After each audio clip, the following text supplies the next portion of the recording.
नमस्कार, मायाज क्लाउड किचनमध्ये आज आपण वरून एकदम कुरकुरीत असा आणि चमचमीत बांगडा फिश फ्राय कसा बनवायचा हे पाहणार आहोत। व्हिडिओ शेवटपर्यंत पहा। आवडल्यास लाईक करा, शेअर करा, सबस्क्राईब करायला विसरू नका। चला तर मग आज आपण फिश फ्राय कसा बनवायचा हे पाहणार आहोत। त्यासाठी इथे अर्धा किलो बांगडा फिश घेतलेले आहेत। 3 चमचे आलं लसूण पेस्ट घेतलेली आहे। 3 ते 4 चमचे कोकम आगळ घेतलेला आहे। 1 चमचा जिरा पावडर, 1 चमचा धना पावडर, पाव चमचा मिरी पावडर, अर्धा चमचा गरम मसाला, चवीप्रमाणे मीठ आणि 4 ते 5 चमचे काश्मीरी मिरची पावडर घेतलेली आहे आणि पाव वाटी कोथिंबीर घेतलेली आहे बारीक चिरून। आता इथं आपण फिश स्वच्छ साफ करून धुवून घेतलेले आहेत। आता सुरुवातीला आपण फिशला हळद, मीठ आणि आलं लसणाची पेस्ट लावून मुरण्यासाठी ठेवून देणार आहोत एक अर्ध्या तासासाठी। मी फिशला आता कोकम आगळ, आलं लसूण पेस्ट, हळद, मीठ लावून व्यवस्थित आता याला आपण अर्ध्या तासासाठी मुरायला ठेवणार आहोत।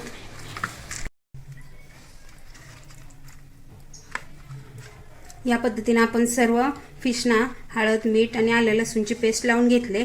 आता याला 20 मिनिटांसाठी आपण झाकून ठेवणार आहे। आता आपण फिशला लावण्यासाठीचा मसाला बनवूया। त्यासाठी इथं मिरची पावडर, पाव चमचा गरम मसाला, अर्धा चमचा जिरा पावडर, अर्धा चमचा धना पावडर, पाव चमचा मिरी पावडर, चवीप्रमाणे मीठ, कोथिंबीर घालून सर्व व्यवस्थित आपण मिक्स करून घेणार आहे। आपले पावडर मसाले सर्व व्यवस्थित मिक्स करून झालेत। आता यामध्ये या पद्धतीने थोडेसे पाणी ॲड करून आपण याची ओलसर अशी पेस्ट बनवून घेणार आहे। या पद्धतीनं अशी ओलसर पेस्ट बनवून घ्यायची मसाल्याची सर्व। या पद्धतीनं सर्व बाजूंनी आपण मसाला कोट करून घेणार आहे फिशला। याला व्यवस्थित असा मसाला कोट करून घ्यायचा वरून सर्व फिशना। मसाला व्यवस्थित लागला की त्याच्यावरती रवाही छान चिकटला जातो। आता इथं तुम्ही बघू शकताय आपला फिशला व्यवस्थित असा मसाला कोट करून झालेला आहे। या पद्धतीने सर्व फिशना मी मसाला लावून घेते।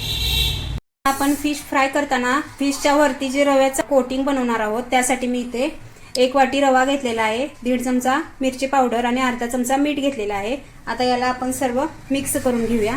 याला मी हातानेच मिक्स करते। आता आपण रव्यामध्ये आपला फिश व्यवस्थित असा कोट करून घेऊया। रवा व्यवस्थित असा त्याला चिकटला पाहिजे।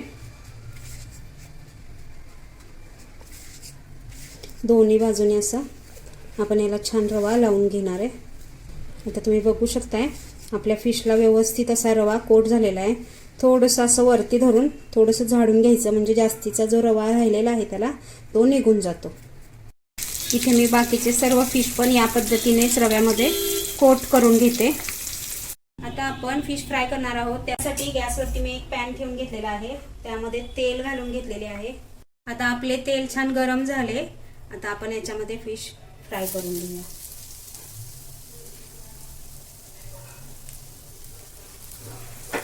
फिशला व्यवस्थित असं बारीक गॅसवरती भाजून घ्यायचं 1-2 मिनिटं। 2 मिनिटात फिश आपला फ्राय होतो व्यवस्थित असा। आपला फिश भाजायला ठेवून तर 1.5 मिनिटं झालेले आहे। त्याची एक साइड व्यवस्थित अशी भाजली आहे। आपण त्याला हळूच असं पलटून घेऊया। तुम्ही बघू शकताय एकदम क्रिस्पी असा फिश आपला भाजलेला आहे एका साइडला। आता आपण दुसरी साइड पण 1-1.5 मिनिटासाठी याला व्यवस्थित असं भाजून घेणार आहोत। आता इथे तुम्ही बघू शकताय आपली दुसरी साइड भाजायला ठेवून पण 1-1.5 मिनिटं झालेला आहे। दुसऱ्या साइडनी पण आपला फिश व्यवस्थित असा भाजलेला आहे। याला जास्त वेळ नाही ठेवायचे, थोडा उभा करून असा कडा त्याच्या छान भाजून घ्यायचा। आपला फिश इथं छान असा फ्राय झालेला आहे। आता आपण याला एका प्लेटमध्ये काढून घेऊया। आता या पद्धतीने मी बाकीचे फिश पण छान असे फ्राय करून घेते।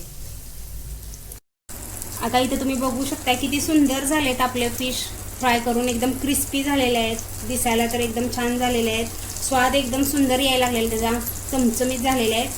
आता इथे तुम्ही बघू शकताय आपला फिश रवा फ्राय एकदम खाण्यासाठी तयार आहे. त्याचं वरचं कोटिंग असं एकदम क्रिस्पी आणि कुरकुरीत झालेलं आहे. तुम्हीही या पद्धतीने नक्की करून बघा. आपल्या चॅनेलला जर सबस्क्राईब केले नसेल तर लगेच सबस्क्राईब करा आणि नवनवीन व्हिडिओच्या नोटिफिकेशनसाठी बेल आयकॉनवर क्लिक करायला विसरू नका.